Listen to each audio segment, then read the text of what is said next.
পতনের পর থেকেই যারা আন্দোলন করেছেন আওয়ামী লীগের দুঃশাসন থেকে মুক্তি পাওয়ার জন্য তাদের মধ্যে বিভাজন বাড়ছে, বিভেদ বিভাজন বাড়ছে। সেই বিভেদ বিভাজন বাড়ারও নানা রকম মাত্রা এবং নানা রকম সমীকরণ আছে। সেই বিভেদ বা বিভাজন কখনো হয়ে উঠছে রাজনৈতিক আদর্শ ভিত্তিক, কখনো হয়ে উঠছে লিঙ্গভিত্তিক, কখনো হয়ে উঠছে ধর্ম বা অন্যান্য আদর্শ ভিত্তিক। এইসব বিভেদ নিয়ে কথা বলার জন্য, এইসব বিভেদ থেকে উত্তরণের পথও খোঁজার জন্য আজ আমাদের সঙ্গে রয়েছেন জাহাঙ্গীরনগর বিশ্ববিদ্যালয়ের নৃবিজ্ঞান বিভাগের সহযোগী অধ্যাপক ডক্টর রেজওয়ানা করিম স্নিগ্ধা। ডক্টর রেজওয়ানা করিম স্নিগ্ধা, আপনাকে আমাদের অনুষ্ঠানে স্বাগত জানাই। আপনি আমাদের সময় দিয়েছেন, সেজন্য আমাদের শুভেচ্ছা এবং কৃতজ্ঞতা জানবেন। আমাদের সাথে আরও থাকছেন জাতীয় নাগরিক পার্টির জ্যেষ্ঠ যুগ্ম আহ্বায়ক সামান্তা শারমিন। আপনাকেও আমাদের অনুষ্ঠানে স্বাগত জানাই। আপনি আমাদের সময় দিয়েছেন, সেজন্য শুভেচ্ছা ও কৃতজ্ঞতা। তো প্রফেসরের কাছে যাওয়ার আগে আমি সামান্তা শারমিন আপনার কাছ থেকে জানতে চাইবো যে অনেক বেশি দাবি দাওয়ার নিয়ে কথা হচ্ছে, অনেক বেশি পুলিশের লাঠি নিয়ে কথা হয়েছে, অনেক বেশি জলকামান আন্দোলনকারীদের নিয়েও কথা হয়েছে, কিন্তু আমরা একদম নারী ইস্যুটা, যে বিষয়গুলি এখন চলছে, ধর্ষণ বিরোধিতা, আইন বলা, আইন চাওয়া, রাস্তাঘাটে উত্তক্ত করা, মানুষকে কোনো পোশাক আশাকের ব্যাপারে প্রশ্ন তোলা, এটা নিয়ে আবার এক ধরনের কমিশন তৈরি হয়। জাতীয় নাগরিক পার্টির আমি আর তালিকা লম্বা করলাম না, আমি একদমই বলি নারীর প্রতি দৃষ্টিভঙ্গির বিষয়ে জাতীয় নাগরিক পার্টির সুস্পষ্ট অবস্থান কি, মানে আমরা এই ব্যাপারে আপনাদের চিন্তাটা কি? ধন্যবাদ খালেদ মহিউদ্দিন ভাই। আপনার মাধ্যমে আপনার অনুষ্ঠানের সকল দর্শককে সালাম ও শুভেচ্ছা জানিয়ে শুরু করছি। সেই সাথে আমাদের সকলের যে কেন্দ্রবিন্দু, মনোযোগের কেন্দ্রবিন্দু গত কয়েকদিন ধরে যিনি ছিলেন, আসিয়া, উনি আজকে ইন্তেকাল করেছেন এবং উনি একটি দীর্ঘ সংগ্রামের মধ্য দিয়ে তার দেহাবসান ঘটেছে। এবং আমি বলবো যে এটা এক ধরনের, এটা একটা কিলিং, এবং তার বিধি আত্মার মাগফিরাত কামনা করছি। সেই সাথে আর কোনো বোন যাতে বাংলাদেশে এইভাবে ধর্ষিত না হন, কোনোভাবে বিব্রত না হন, কোনোভাবে হ্যারাসমেন্টের শিকার না হন, সেটার একটা আশা জানিয়ে আমি আমার বক্তব্য শুরু করছি। এখানে বাংলাদেশে যে ধরনের পরিস্থিতির মধ্য দিয়ে আমরা এই আজকের নতুন পরিস্থিতিতে এসে উপস্থিত হয়েছি, সেখানে নারীর অংশগ্রহণ, নারীর এখানে নিরাপত্তা, এই বিষয়গুলো সবসময়ই কোনো না কোনো সময়ে এটা কখনো মনোযোগের কেন্দ্রবিন্দু থেকে সরে গিয়েছে, কখনো কখনো আবার মনোযোগের কেন্দ্রবিন্দুতে এসেছে। কিন্তু যখনই মনোযোগের কেন্দ্রবিন্দুতে এসেছে, তখনই কোনো না কোনো ঘটনার মধ্য দিয়ে, যেটা মানে যথাযথ মর্মান্তিক কোনো না কোনো ঘটনার মধ্য দিয়ে এটা এসেছে। কিন্তু আমরা আমাদের জায়গা থেকে আমরা আমাদের পার্টিগত অবস্থান বলেন এবং সেই সাথে অভ্যুত্থানের মধ্য দিয়ে যে নতুন নিউ ফাউন্ড রিয়েলাইজেশন আছে, সেটার মধ্য দিয়ে আমরা আসলে নারীকে তার যে পলিটিক্যাল যে স্ফিয়ারে তার যে আবর্তন, সেটাকে আমরা যেভাবে একনলেজ করি, সেটার ব্যাপারে যদি আমি একটু বলতে চাই যে বাংলাদেশে প্রত্যেকটি মানুষের বিপক্ষে লেলিয়ে দেওয়া হয়েছে এবং সেটার একটা একটা সুচারু মেকানিজম বাংলাদেশের মধ্যে আছে, এবং সেটার মাধ্যমে প্রত্যেকটি মানুষের বিরুদ্ধে প্রত্যেকটি মানুষকে মুখোমুখি অবস্থানে দাঁড় করিয়ে দেওয়া এবং এক ধরনের ভিলেন হিসেবে একে অন্যের কাছে প্রতিস্থাপন করার এক ধরনের প্রচেষ্টা এখানে আছে। সেটার মধ্য দিয়ে আসলে নারী যে গোষ্ঠী, নারী যদি একটা গোষ্ঠী হিসেবে, জনগোষ্ঠীর একটা অংশ হিসেবে দেখি, তাহলে নারীকেও এই অনেক পুরুষের সমকক্ষ, পুরুষের অধীনে এই ধরনের আর্গুমেন্ট এবং আরো নানান কিছু দিয়ে নারীকেও পুরুষের মুখোমুখি দাঁড় করিয়ে দিয়ে দেওয়া হয়েছে, এবং সেইখান থেকে তার যে নাগরিক মর্যাদা, সেই বিষয়টাকে দূরে ঠেলে দেওয়া হয়েছে। নাগরিক মর্যাদার বিষয় যদি আসে, তাহলে কিন্তু নারী পুরুষ এবং তার যেই জনগোষ্ঠী জাতিগোষ্ঠী যাই হোক না কেন, সেখানে নাগরিকত্বের আমব্রেলার আন্ডারে সকলেই চলে আসেন, এবং সেই নিরাপত্তা এবং সেই যে তার যে কালেকটিভ মেকানিজম, সেটা সকলেই নিজস্ব জায়গা থেকে পালন করতে পারবেন। সামান্তা, আমি যদি এই পর্যায়ে আমরা আলোচনাটা একটু বিস্তার করব, আমি যদি এই পর্যায়ে শুধু আপনার কাছ থেকে এই প্রসঙ্গটাতে একটু যাই যে জুলাই আগস্টে আওয়ামী লীগ পতনে যারা কাঁধে কাঁধ মিলিয়ে অংশগ্রহণ করেছিলেন, তাদের মধ্যে একটা বড় অংশ তো অবশ্যই নারী ছিলেন, কিন্তু তার মধ্যে একটা বড় অংশ মনে করছে যে নারীদের ঘরে ফিরে যেতে হবে। শুরু হয়েছে মোরাল পুলিশিং, নানা রকম ভাবে বলা হইতেছে যে এইটা করা যাবে, এইটা করা যাবে না। জাতীয় নাগরিক কমিটির কি এই ব্যাপারে একটা সুস্পষ্ট অবস্থান আছে যে আসলে বাংলাদেশে মেয়েরা কিভাবে চলবে, কিভাবে ফিরবে, কি করবে, সে ব্যাপারে কি আপনাদের কোনো মানে আলাদা দৃষ্টিভঙ্গি আছে যে এইভাবে করতে হবে, চলতে হবে?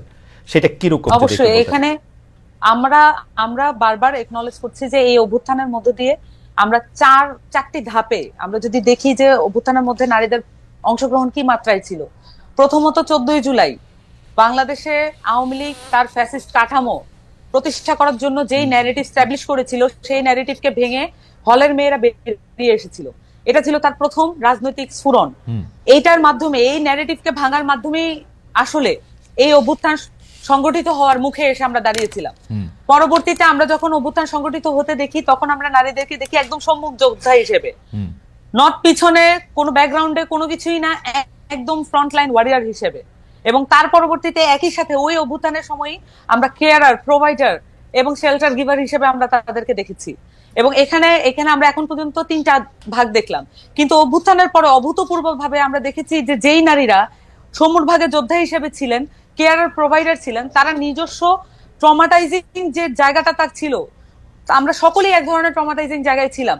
কিন্তু আমাদের বাংলাদেশের নারী শিক্ষার্থীরা এবং অনেক ক্ষেত্রে বয়স্ক এবং গৃহিণী নারীরা ঘর থেকে বেরিয়ে এসে তারা এই যে আহত এবং শহীদদের লিস্টটা করেছেন, আমি একটু শেষ করি খালেদ ভাই, তারা লিস্ট গুলো করেছেন এবং তাদের ট্রমাটাইজিং যে এক্সপিরিয়েন্স সেটাকে উতরে গিয়ে তারা এই লিস্ট গুলো করেছেন। তাদের সাহায্যেই বেসিক্যালি এখন যে রাষ্ট্রীয় পদক্ষেপে যে লিস্টটা করা হচ্ছে, তাদের যে বেসিক স্ট্রাকচার ছিল সেটার উপরে দাঁড়িয়ে কিন্তু এটা করা হয়েছে।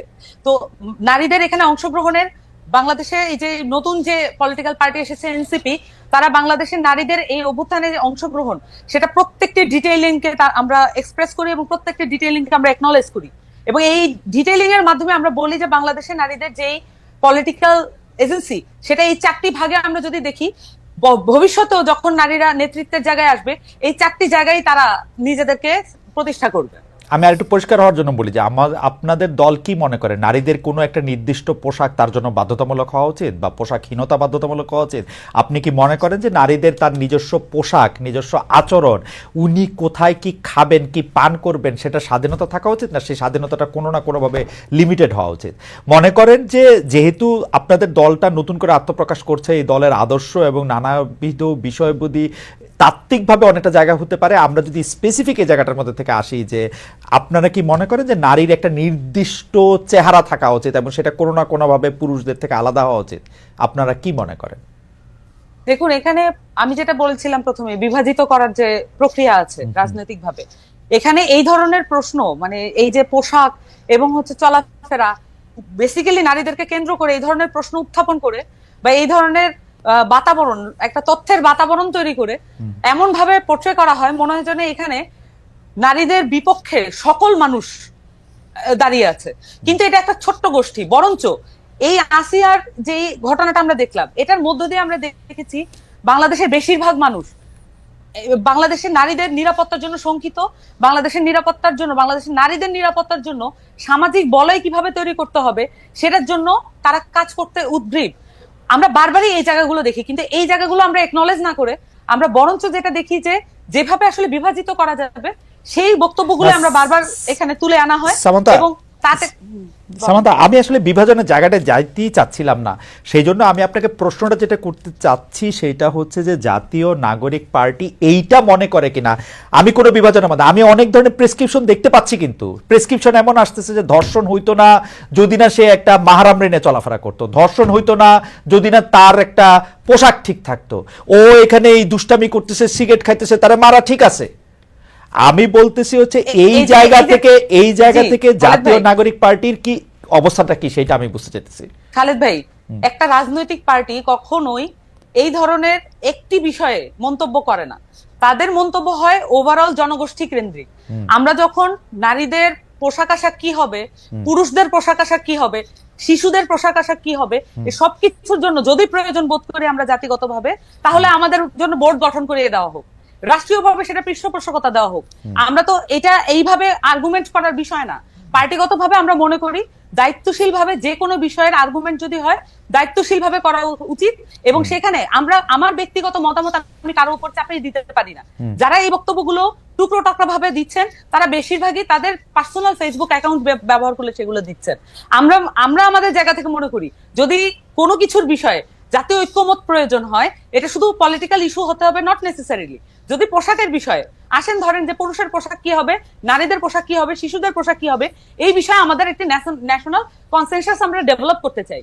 তাহলে এটা রাষ্ট্রীয় পর্যায় থেকে উদ্যোগ নেওয়া হোক, সেখানে অ্যানথ্রোপোলজিস্ট থেকে শুরু করে বায়োলজিস্ট এবং হচ্ছে যারা পোশাক ডিজাইনার আছে এবং যারা হচ্ছে আরো যারা গবেষক আছেন সকলকে ইনক্লুড করা হোক। আসেন আমরা আলাপ করি ওকে।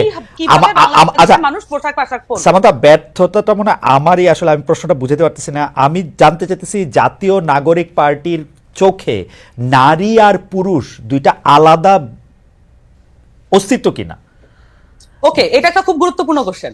আমরা নাগরিক পার্টির পক্ষ থেকে আমরা বারবারই বলেছি যে আমরা মনে করি যে বাংলাদেশের নাগরিক মর্যাদা যদি নিয়ে আমরা কাজ করি এবং নাগরিক মর্যাদা নিশ্চিত করার ক্ষেত্রে নারী পুরুষ এবং তার পরিচয় যাই হোক, জনগোষ্ঠীর কিছু পরিচয় আছে, জাতিগোষ্ঠীর কিছু পরিচয় আছে, সেটা ছাপিয়ে গিয়ে আমাদের নাগরিক মর্যাদাকে গুরুত্ব সহকারে দেখতে হবে। যদিও এখন এমন বাস্তবতা আছে, আমরা মনে করি যে এখানে নারী সেল, নারী উইং এটা করে যে ধরনের বিভাজন এখনো, এটার মধ্যে দিয়েও কিন্তু কিছুটা বিভাজন হয়, কিন্তু এখনো সেই বাস্তবতা আছে বাংলাদেশে, এখনো সেই বাস্তবতা আছে, নারীদের সেই ফিল্ডের বাস্তবতা আছে। এখন আমাদেরকে এই জায়গাগুলো অ্যাড্রেস করার জন্য কিছু স্পেশালাইজ উইং প্রয়োজন হয়, কিছু স্পেশালাইজ জায়গা প্রয়োজন হয়।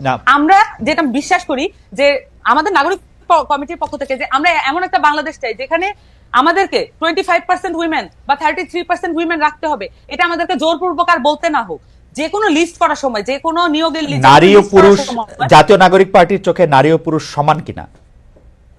নারী ও পুরুষ শুধু সমান না, এখানে নাগরিক মর্যাদার আন্ডারে, আমি বারবার বলছি, এখানে ওয়ার্ল্ড যদি আপনি পলিটিক্যাল সায়েন্সের জায়গা থেকে দেখেন, তাহলে যদি আপনি মডার্ন স্টেট হিসেবে বাংলাদেশকে রিপ্রেজেন্ট করতে চান, তাহলে যদি মডার্ন স্টেটের আমি নাগরিক পার্টির আমি বাংলাদেশ হিসেবে কি করতে চাই না চাই সেটা আমি চাই না, জাতীয় নাগরিক পার্টি কি চায় সেটা বলেন। আমি একদমই বলছি নারী পুরুষ সমান। যদি আপনি মডার্ন স্টেট হিসেবে যদি দেখতে চান এবং সেই সাথে মডার্ন স্টেটের আইডিয়া অনুযায়ী সিটিজেনকে যেভাবে দেখতে চান, সেভাবে নাগরিক পার্টি আসলে নারী পুরুষ বলেন এবং যত রকমের নাগরিক আছে সকলকে একই আমব্রেলা নিচে বিচার করবে এবং কারো নাগরিক মর্যাদা কোনোভাবে যদি ভুলন্টিত হয় সেটার বিপক্ষে নাগরিক পার্টি দাঁড়াবে।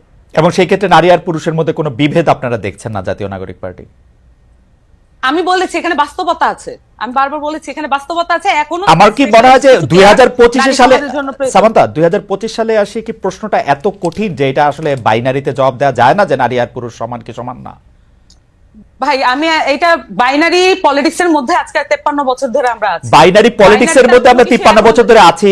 আমি আপনাকে প্রশ্ন করেছি নারী আর পুরুষ আপনি সমান দেখেন কিনা আপনার পার্টির চোখে? এই বাইনারিতে আপনি আসতে পারবেন না, এই বাইনারিতে আপনি আসতে পারবেন না। এবং এইসব জায়গা থেকে কখনোই বাইনারি ভাবে যে কোনো উত্তর দেওয়া দায়িত্ব জ্ঞানহীনতা। আচ্ছা ঠিক আছে, তাহলে আপনি বাইনারিতে না দিয়ে আপনি টারশিয়ারি ভাবে দেন যে নারী আর পুরুষ আসলে সমান না, নারী আর পুরুষ সমান। আমরা এই জায়গার মধ্যে ভাবে দিয়েছি, আমি বলেছি যে কনসেপচুয়ালি নারীকে আমরা কিভাবে দেখি এবং আমরা তার মর্যাদা নিশ্চিত করার জন্য কি ধরনের পদক্ষেপ নিতে পারি। আমি আপনার উত্তরটা বুঝতে পারি নাই, আমি আবার আসবো আপনার কাছে, আপনি সমান বলছেন কিনা সেটার ব্যাপারে আমি আপনার কাছে জানবো, আমি আবার আসবো আপনার কাছে। সামাদ, আপনাকে ধন্যবাদ। আমি ডক্টর রেজানা করিম স্নিগ্ধা আপনার কাছে জানতে চাইবো যে জুলাই আগস্ট আন্দোলনে নারীদের বড় বড় ভূমিকার কথা বলি, কিন্তু তারপর দৃশ্যপট অন্যরকম। আমরা কিন্তু একদম স্পেসিফিকলি ডক্টর স্নিগ্ধা আপনি এটা নিয়ে কাজ করেছেন, আমরা এটা নিয়ে অনেক কথা বলেছি। নারীদের মর্যাদার কথা এখন যারা বিরোধী দলে থেকে বলছে, বিশেষ করে আওয়ামী সমর্থক যাদের মধ্যে থেকে তারা বলেছে, সেই আমলেও আমরা নারীদেরকে নানাভাবে হেনস্থা হতে দেখেছি, নারীদের মর্যাদা আমরা ভুলুণ্ঠিত হতে দেখেছি, নারীদেরকে সবসময় আমরা একটা সেকেন্ড সিটিজেন হিসেবে দেখেছি। আমাদের একটা আলাদা একটা আশা ছিল যে নতুন রাজনৈতিক বন্দোবস্তে হয়তো বিষয়টা অ্যাড্রেস করা হবে, কিন্তু আমি জানি না যে সামান্তার বক্তব্যে আপনি আসলে খুব কনভিন্স হলেন কিনা। আমি কিন্তু দেখতে পাচ্ছি যে নতুন রাজনৈতিক বন্দোবস্ত আসলে নারীদের জায়গা আমি ঠিক সমান জায়গায় তো দেখতে, মানে আমি দেখতে ব্যর্থ হচ্ছি। এখন আপনারা শিক্ষক হিসাবে অ্যাবসলিউটলি এই জিনিসটা আপনি পড়ান, এইটা হিসাবে আপনি বিষয়টা কিভাবে দেখেন আমি একটু জানতে চাইবো আপনার কাছে, ডক্টর স্নিগ্ধা। অনেক ধন্যবাদ খালেদ আপনাকে এবং সামান্তাকেও শুভেচ্ছা। আমরা এমন একটা সময় আজকে কথা বলছি যেখানে একটা শিশুকে আমরা হারিয়েছি এবং সেটা জাতিগতভাবে আমাদের জন্য অনেক একটা দুঃখজনক একটা ঘটনা, শুধু না ভীষণ রকমের লজ্জাজনক একটা ঘটনা। তো সেটা আমি আসলে স্মরণ করতে চাই। এই শোকটা যে শিশুর মা হারিয়েছে, তার সন্তানকে মা হারিয়েছে, তার প্রতি আমার অদ্ভুত রকমের একটা শোক হচ্ছে, সেখান থেকে কথাটা বলা শুরু করছে আর কি। যে এই 2025-এ দাঁড়িয়ে আমি বাংলাদেশে কেন, পুরো পৃথিবী, আমি এটা খুব স্পষ্ট করতে চাই যে নারীর প্রতি সহিংসতা, নারীর প্রতি অসমতার যে বয়ান, সেটা কোনো প্রকার ক্ষমতা কেন্দ্রিক বা কোনো রেজিম কেন্দ্রিক না। সেই বয়ানের মাত্রা, মানে এই অসমতার মাত্রাটা আপনার সকল সময়ে বিরাজমান। এবং সেক্ষেত্রে আরো গুরুত্বপূর্ণ হচ্ছে যে যখন আপনি একটা বিশৃঙ্খল পরিস্থিতিতে থাকেন, যখন আপনি একটি একক পেশি শক্তির ক্ষমতা চর্চার মধ্যে থাকেন, যখন রাষ্ট্রীয় কাঠামো অনেক বেশি সহিংসতার মধ্যে থাকে, তখন ত্রাসের অন্যতম টার্গেট গ্রুপ হিসেবে নারী থাকে। সেক্ষেত্রে এখানে আমার বলতে বিন্দুমাত্র দ্বিধা নাই, আলাপটা কিন্তু ইকুইটির, আলাপটা ইকুয়ালিটির থেকেও সবচেয়ে বড় ইকুইটির, যেখানে আমার এমন নারী বান্ধব পরিবেশই নাই। সেখানে আপনি প্রশ্ন করছিলেন সমান্ত দূরের কথা, কন্যা শিশু রক্ষার আন্দোলন হচ্ছে, সমান্ত দূরের কথা, যেখানে আমার আইন বিধি, আমার চিন্তা, আমার চেতনা কোনো জায়গাতেই আমি শতগুণ পিছিয়ে থাকি, সেখানে আসলে কোনো নয়া রাজনৈতিক বন্দোবস্তে এই কথা বলতে এত দ্বিধাগ্রস্ত হতে হবে, এটা আমার জন্য হতাশাজনক, একদম স্পষ্ট। না, কিন্তু ডক্টর সিংদা আমি আমি আমি একটু আপনাকে এই দিকটাও একটু দেখতে বলবো যে উনারা তো একটা পলিটিক্যাল পার্টি করবেন, উনাদেরও তো একটা বাস্তবতা আছে। বাংলাদেশের 90% মানুষ যদি মনে করেন পুরুষ নারী নির্বিশেষে যে পুরুষের একটা অবস্থান, নারীর একটা আলাদা অবস্থান আছে, উনাদের পক্ষে তো এই উত্তর এই বাইনারিতে দেওয়া এত সহজও না। উনারা আজকে বলবেন যে নারী পুরুষ সমান, তারা যা ইচ্ছা তাই করতে পারবে, এটা করে তো তাদের তো পলিটিক্সটা তো করতে হবে। তারা কেমনে করবে এই পলিটিক্স যখন মানুষ না চায়? আপনারা শিক্ষক হিসেবে যখন আমরা বিশ্ববিদ্যালয়ের ছাত্রছাত্রীদের মধ্যেও যখন এটা 70% লোক না চান, এটা ওরা পলিটিক্সটা কেমনে করবেন এটার মধ্যে থেকে? আচ্ছা, না দেখেন, আমি আবারও বলছি যে যা ইচ্ছা তাইয়ের গল্প না, গল্পটা হচ্ছে আমার অধিকারের গল্প, রাষ্ট্রপক্ষের কাছে দাবির গল্প। ঠিক আছে, আপনি পৃথিবীতে শিক্ষা ব্যবস্থা, সভ্যতা যদি সবাই পপুলিস্ট আচরণ করা শুরু করে, তখন কিন্তু সভ্যতা আগায় না। আর রাজনীতি কিন্তু, আমরা কিন্তু নয়া রাজনৈতিক বন্দোবস্তের কথা বলছিলাম, আমরা কিন্তু ওই বস্তা পচা পুরনো রাজনৈতিক বন্দোবস্তের কাছে এই ধরনের কিছু প্রত্যাশা করি নাই। নয়া রাজনৈতিক যে বন্দোবস্ত, সেই বন্দোবস্ত হবার কথা ছিল বরঞ্চ এটা ন্যায্যতার হিস্যার, আর ন্যায্যতা হিস্যার কথাই আপনি বলতে পারেন না এখন পর্যন্ত এই বাংলাদেশে। কেন আপনি যে প্রশ্নটা করেছেন, এখানে শুধু আমি নাগরিক পার্টি কেন বলবো, কেন এই নয়া বন্দোবস্তে, এই ইন্টারিম গভর্নমেন্টের ক্ষেত্রে প্রতিটি রাজনৈতিক দল, প্রতিটি ধর্মভিত্তিক সংগঠন নারীর প্রতি তাদের দৃষ্টিভঙ্গি কি হবে সে বিষয়ে স্পষ্ট অবস্থান দেন না? আমরা এটা কেন জানতে পারবো না?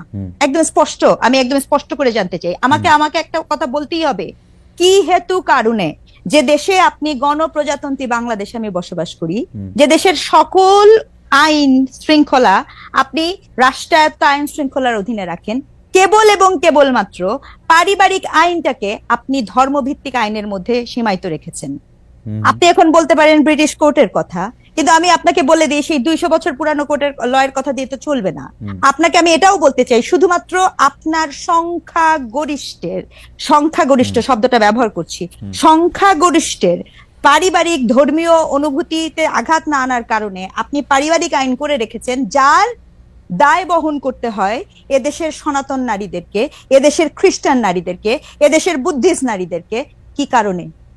যদি এই কথা বলার সততা না থাকে, যদি এই অসমতার বিপক্ষে, অন্যায়ের বিপক্ষে কথা বলার সাহসিকতা না থাকে, তাহলে আর নয়া রাজনৈতিক বন্দোবস্ত কাকে? না ডক্টর সিংদা, এইটা তো আপনি আপনার জায়গা থেকে এটা একটা প্রয়োজন, বাস্তবতা বা সংখ্যাগরিষ্ঠের বিরুদ্ধে গিয়ে বা সংখ্যাগরিষ্ঠ যদি পছন্দ না করে সেটা কথা বলতেছেন, কিন্তু আপনার কাছে কি মনে হয় না যাদেরকে আপনি ভিকটিম ভাবতেছেন, যে আমি যদি সম্পত্তি বা পারিবারিক উত্তরাধিকারটা দিয়ে যদি বলি, তাদের মধ্যেকার 80% 90% 100% মানুষ যদি মনে করে যে না ঠিক আছে, তাহলে তো সেটা আপনি কি উপর দিকে চাপিয়ে দেওয়ার চেষ্টা করছেন কিনা, উপর থেকে চাপিয়ে দেওয়ার চেষ্টা করছেন কিনা, তারা যদি মনে করে ঠিক আছে? আচ্ছা, আমি কোনো কিছু চাপিয়ে দেওয়ার চেষ্টা করছি না। দেখেন, গ্যালিলিও অনেকবার বলেছে পৃথিবী সূর্যের চারপাশে ঘুরে, এজন্য গ্যালিলিওকে আপনি গৃহবন্দী করেছেন, তাই বলে সত্যটা পরিবর্তন হয়ে যায় না। ব্যাপারটা চাপানোর না, ব্যাপারটা বোধের। যেমন মনে করেন, আমি আপনাকে একটা সিম্পল উদাহরণ দিই। আপনি বলছিলেন সম্পত্তি, সম্পত্তি তো পরের কথা। আপনি দেখেন সনাতন হিন্দু আইনে একজন নারী যতই নির্যাতিত হোক, শুধুমাত্র এই পারিবারিক আইনি ধারা, এখন মনে করেন যে হিন্দু নারী, তার জন্য তো মানে ইন্ডিয়া একটা আইডিয়াল হতে পারে, তারা তো ওখান থেকে সরে এসেছে। সে একটা ডিভোর্স নিবে, নির্যাতনের শিকার হয়ে সে একটা ডিভোর্স নিবে, সেই ডিভোর্সও সে নিতে পারছে না, বিকজ আপনি সেটা করতে দিচ্ছেন না। মানে আমি উত্তরাধিকারের প্রশ্ন আমি পরে আসি। আরে ভাই, যেটুকু আছে, আপনি যদি এখন রিসার্চের ডাটা নেন, ততটুকু যদি অধিকার নারীরা পেত, তাহলে তো আমি শুকরিয়া আদায় করতাম। কিন্তু ঘটনাটা তো সেটা না, আলাপটা, গল্পটা কিন্তু সেটা না। গল্পটা হচ্ছে একটা পক্ষের সাথে কন্টিনিউয়াস সিস্টেমেটিক আকারে, আবারও বলছি, কাঠামোগত আকারে রাষ্ট্রীয়ভাবে যখন বৈষম্য করা হয়, গল্পটা কিন্তু সেখানে। আপনি কি জানেন যে এই যে শুধু সনাতন না, আমি আপনাকে এটাও বলি, খ্রিস্টান নারী পর্যন্ত আপনার করতে পারছে না। তাহলে এখানে তো আমার দেশে তো এই মানুষগুলোও আছে। আপনি মনে করেন অনেক নির্যাতনের শিকার হবেন, তাও আপনি এটা করতে পারবেন না। আরো আমি আপনাকে বলি, আপনি এই কাঠামোর মধ্যে, এই যে আজকে আমি দেখছিলাম যে ঘটনাটা আজকে ঘটেছে, এই বিষয় নিয়ে হয়তো বা পরে আরো বিস্তারিত কথা বলার সুযোগ হবে। দেখেন, এই যে ধর্ষণের শাস্তি নিয়ে কথাবার্তা বলছেন, এটা তো ধর্ষণ না, এটা তো attempt to murder, it's murder case. গল্প ওখানে শেষ, এটা নিয়ে আমরা ভিন্ন আলাপ করতে পারি। আমার প্রশ্ন হচ্ছে, এইসব এগুলো না, প্রতিটা জিনিস অনুভূতির রাজনীতিকীকরণ। আমি আবার রিপিট করছি শব্দটা, আপনি একটা অনুভূতির পলিটিক্স করছেন, এরকম কিন্তু শুধু একটা ঘটনা না, ইতিমধ্যে আপনার কাছে যে ডাটা থাকে, রাইট। আপনি ঠিকই বলেছেন ডক্টর স্নিগ্ধা। আমরা কিন্তু দেখি যে যেসব দেশে আইন কানুন আছে বলে আমরা জানি, সেসব দেশের মধ্যেও কিন্তু আসলে এই ধরনের ঘটনা অনেক ঘটে, কিন্তু নাগরিকরা এক ধরনের শান্তিতে থাকে যে এই ধরনের ঘটনা ঘটিয়ে কেউ পার পাবে না, এরকম ঘটনা যাতে রোধ করা যায়, সেজন্য বাচ্চাদের প্রতি সহিংসতা যাতে দূর করা যায়, সেজন্য আসলে অনেক স্টিং অপারেশন হয়, তাদের অনেক শাস্তি হয়, তাদের আসলে যে একবার ধরা পড়ে সে সামাজিক এবং আইনগতভাবে খুবই অপাঙ্ক্তেয় লোকে পরিণত হয়, তার জন্য সারা জীবনের এটা। কিন্তু বাংলাদেশে এইটা আমরা দেখি না কেন? আমি এই প্রশ্নটা আপনাকে করে রাখতে চাই যে বাংলাদেশের মানুষের মধ্যে এই ফিলিংটা নাই কেন যে রাষ্ট্র এটাকে ঠিক করবে? একটা পক্ষকে কেন বলতে হয় যে কোরআনের ল দিয়ে যদি ধর্ষণের আইনের বিচার করা যাইতো বা নারীর প্রতি সহিংসতা হলে এটা থাকতো না? আরেক পক্ষকে কেন বলতে হয় যে একটা সামারি ট্রায়াল করতে হবে, যেখানে বাংলাদেশের মতো একটা দেশে? আপনি এইটা আমাদের যদি একটু বলেন, আমরা একই প্রশ্ন নিয়ে আসলে মানে কাছাকাছি প্রশ্নে আমরা সামান্তার কাছে যাব, যে আসলে এই যে এরকম একটা ঘটনার পরে এই যে প্রতিবাদ, এই যে আন্দোলন, এইটার মধ্যে আসলে নাগরিক পার্টি এটাকে কিভাবে দেখে, সামান্তা এটাকে কিভাবে দেখে, এবং আমরা আপনার কাছেও জানতে চাইবো যে প্রফেসর স্নিগ্ধা, যে এটা আসলে কি করা উচিত, আইডিয়ালটা আসলে কি করা উচিত। আমি সামান্তার কাছে প্রশ্নটা এইভাবে করতে চাই যে ধর্ষণ বিরোধী পদযাত্রায় 12 জনের বিরুদ্ধে যারা মামলা করেছে তারা বাম সংগঠনের সাবেক নেতাকর্মী, এবং এইটাকে আসলে এরা বাম নাকি আবার এটাকে বলা হচ্ছে যে আলট্রা রাইট, কারা আসলে এটার মধ্যে অংশগ্রহণ করতেছে, তারা আসলে কি দেখতে চায়, মোরাল পুলিশিংটাকে আসলে জাতীয় নাগরিক পার্টি আসলে কিভাবে দেখতেছে? মোরাল পুলিশিং এর মধ্যে কিন্তু শুধু নারী নাই সামান্ত, আপনি জানেন আমি গতকাল দেখতেছিলাম যে বাংলাদেশে একটা জেলায় প্রকাশ্যে ভিডিও করে একটা লোক খাচ্ছেন, তাকে বের করে এসে কান ধরে উঠা বসা করা হচ্ছে। এইসব ক্ষেত্রে আসলে আপনাদের অবস্থানটা কি? মানে আমি তো জীবনে এরকম শুনি নাই, নাকি শোনা গেছেও এইটাই করা উচিত, আমি জানি না আসলে। প্লিজ এনলাইটেন মি, আমাকে একটু বলেন সামান্তা, যে মোরাল পুলিশিং, এবং সেটা শুধু নারীদের এগেনস্টে না, খাদ্যরত অবস্থায় রেস্টুরেন্ট থেকে একজনকে ধরে নিয়ে এসে কেন তুমি রোজা করলা না, কান ধরে উঠবস করো, এইসব ক্ষেত্রে আপনাদের অবস্থানটা যদি একটু বলতেন। জি, ধন্যবাদ। এখানে আমরা যে ভিডিওটার কথা আপনি বললেন, প্রথমত আমরা যদি দেখি বাংলাদেশে আওয়ামী লীগ যখন তার ফ্যাসিস্ট কাঠামোর প্রতিষ্ঠা করার জন্য যে কি কি টুলস ব্যবহার করেছে, যদি আমরা দেখি যে তারা সামাজিকভাবে আমাদের যে বোঝাপড়ার জায়গাটা সেটাকে নষ্ট করেছিল, সেটা যদি নষ্ট না হতো তাহলে হচ্ছে এই জায়গাটা তৈরি হতো না। আর আমরা অ্যাডিশনালি যদি দেখি যে এই যে ভিডিওটা ভাইরাল হয়েছে, তার পরিচয়টা আপাতত পক্ষে জানা গেছে যে উনি ছিলেন বণিক সমিতির একজন নেতা। এখন বণিক সমিতি বা এই ধরনের সমিতিগুলোতে এখন কারা এসছেন সেটা যদি একটু তলিয়ে দেখা যায় তাহলে বেরিয়ে পড়বে। আমরা তো পার্টি করেছি 1 সপ্তাহ হয়নি, বা আমাদের পার্টি হয়েছে মাত্র 13 দিন হলো, 2 সপ্তাহের কিছু বেশি। তো এই সমিতিগুলোতে কারা আছেন এগুলো একটু চেক করলেই দেখা যাবে যে কারা আসলে এই ধরনের মনার পুলিশিং এর সাথে আগেও যুক্ত ছিল। এই ধরনের ভিডিও কিন্তু আজকে নতুন না, আওয়ামী লীগের সময় অসংখ্যবার এই ধরনের ভিডিও আমরা দেখতে পেয়েছি, এবং এই ধরনের ভিডিওর মধ্যে দিয়ে এক ধরনের সামাজিক অস্থিরতা তৈরির জন্য এই ধরনের ভিডিও করা হয়ে থাকে বলে আমরা আমার কাছে বিভিন্ন সময়ে আমি যতটুকু ভিডিওটা দেখে যেটা আমি বুঝছি সেটা হচ্ছে যে ভদ্রলোক এটা করছেন তিনি দৃষ্টান্ত উপস্থাপন করার জন্য এই ভিডিওটা করছেন আসলে, এটা আমার কাছে মনে হচ্ছে। উপস্থাপন করার জন্য এই ভিডিওটা করুক, উনি এই ধরনের কাজ করতে পারেন। আমার প্রশ্ন ছিল যে জাতীয় নাগরিক পার্টির এই মোরাল পুলিশিং রেস্টুরেন্টে খাদ্য গ্রহণ করা অবস্থায় রমজানে, উনার কথা আপনি বাদ দেন, আমি আপনার সাথে একমত যে এই ধরনের বিভেদ আগে সৃষ্টি করে জাতীয় নাগরিক পার্টির অবস্থান কি, মানে আমি যদি রোজা না রাখি আমি কি রেস্টুরেন্টে বসে খাইতে পারবো নাকি আমাকে কামদের উঠবোস করতে হবে? মোরাল পুলিশিং কোনোভাবেই সমর্থনযোগ্য নয়। আপনার সামাজিক এক ধরনের বোঝাপড়া তৈরি করতে হবে। সামাজিক যদি বোঝাপড়া তৈরি না হয়, যতই আইন করেন না কেন এই ধরনের জিনিস ঘটতেই থাকবে। আমাদের সামাজিক বোঝাপড়া কিন্তু নষ্ট করার জন্য, এটা রাষ্ট্রের করায়ত্ত করার জন্য এক ধরনের প্রক্রিয়া আছে। এখন আমি আপনাকে বলি, আপনি বলেছেন যে মোরাল পুলিশিং এবং যে পুলিশের যেই অ্যাকশন গত কয়েকদিন, আপনি এটাও প্রশ্ন করেছেন। দেখুন এখানে আমাদের মুভমেন্টের সাথে, মানে এই যে আপরাইজিং এর সাথে যুক্ত অনেকেই কিন্তু গতকাল গ্রেফতার হয়েছেন, এবং এটার মধ্য দিয়ে পুলিশকে আমরা কিভাবে দেখবো সেটা কিছু, কালকে কিন্তু 2টা ভিডিও এসেছে। এক হচ্ছে যে গত পরশু 2 দিন ধরে, যে এক হচ্ছে যে 12 জনকে গ্রেফতার করার পূর্ব মুহূর্তে, গ্রেফতার করার আগের যেই প্রেক্ষাপট সেটা নিয়ে অনেকগুলো ভিডিও এসেছে, এবং সেই সাথে একটি ছেলেকে ঘাড়ে ধাক্কা দিয়ে পুলিশ প্রিজন ভ্যানের তোলা, এবং তার একদম ভিডিওর মধ্যে স্পষ্টভাবে তাকে তার অন্যায়ের অধিক শাস্তি দেওয়া, মানে অধিক শাস্তি দেওয়ার অ্যাপারেন্টলি, যদিও এটা আদালতে প্রমাণযোগ্য হবে, কিন্তু অ্যাপারেন্টলি অধিক বল প্রয়োগের মাধ্যমে পুলিশ কর্তৃক গ্রেফতার, এটাও তো আমরা আগের রেজিমে দেখেছি।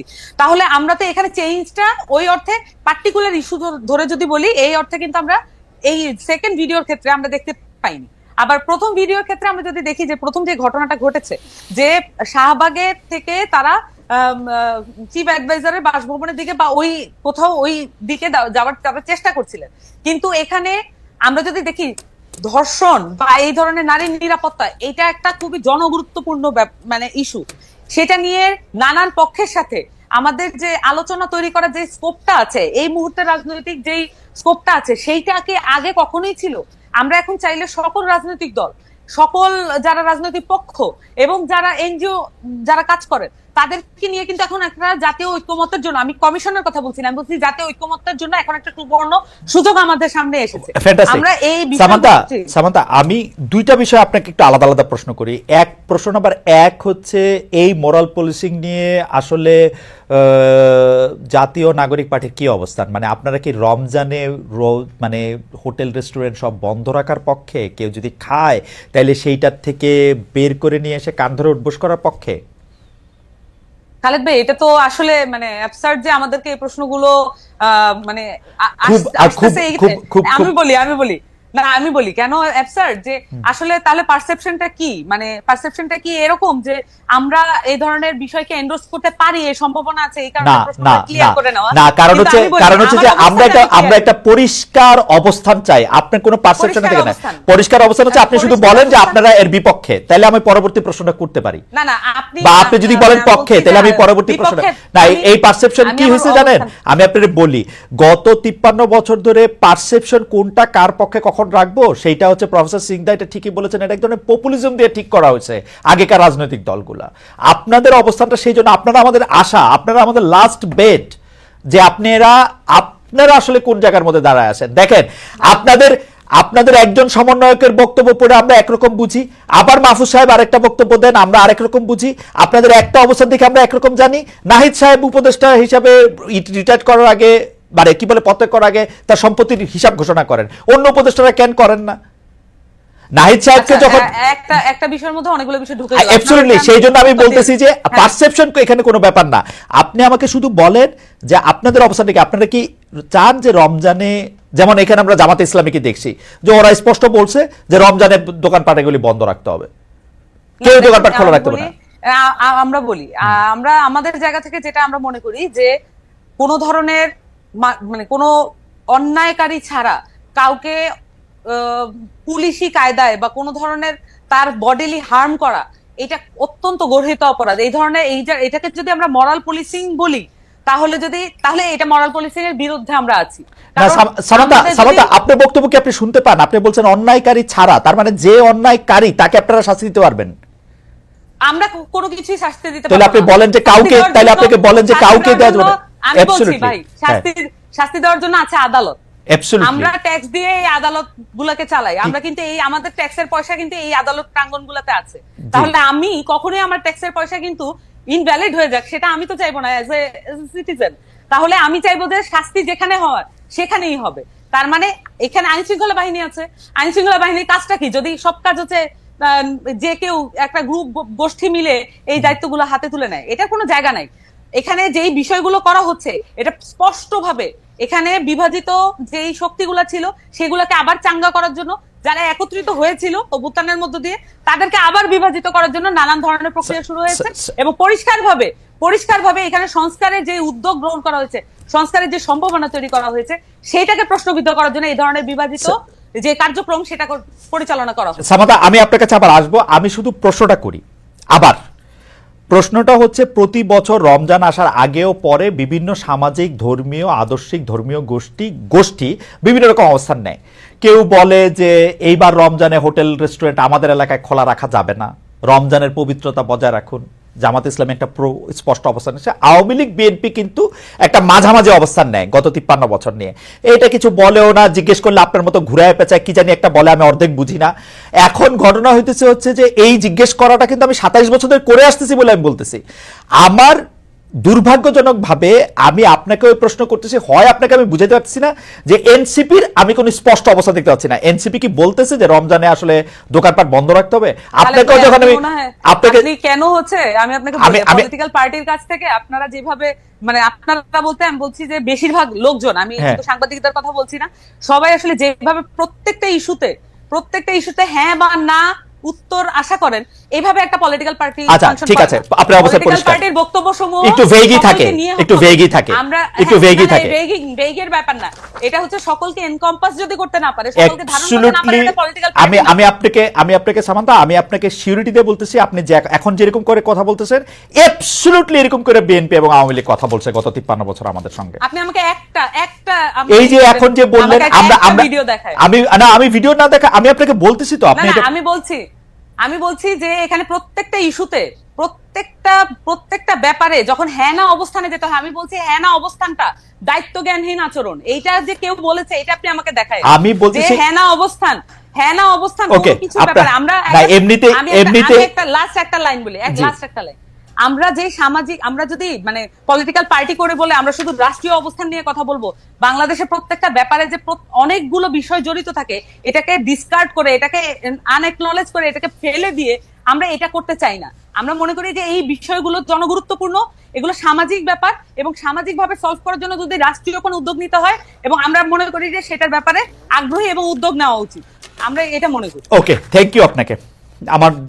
আমি একটু দর্শকদের কাছে জানতে চেয়েছিলাম, ধর্ষণ মামলার বিচার 90 দিনের মধ্যে শেষ করতে চান আইন উপদেষ্টা অধ্যাপক আসিফ নজরুল। দর্শক এমন উদ্যোগ বাস্তবায়ন হবে বলে মনে করেন কিনা?